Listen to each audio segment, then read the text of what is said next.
Arestado ang isang top 1 most wanted person sa provincial at municipal level nang magsagawa ng police operation ang tracker team ng Gabaldon Police Station katuwang ang 3rd Maneuver Platoon, Bungabon Patrol Base, 1st PNF Sinepo sa Barangay South Poblacion nitong ika-8 ng Agosto 2025.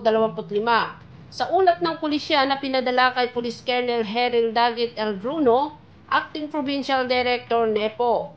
Ganap na alas 8:50 ng gabi nang isagawa nila ang operasyon na nagresulta sa pagkakaaresto ng suspect na isang 48 anyos na lalaki at residente ng Purok Everlasting, Barangay South Poblacion, Gabaldon, Nueva Ecija.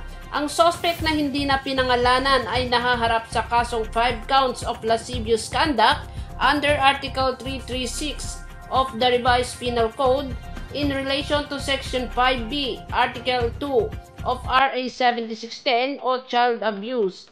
Samantala ay halagang 1 milyong pisong piyansa ang inilaan ng korte para sa kanyang pansamantalang kalayaan. Nakakulong ngayon sa male detention facility ng Gabaldon Police Station ng suspect para sa tamang disposisyon. Para sa police report, ito si Myra Maruso nag-uulat para sa DWNE Teleradyo, ang inyong kakampi.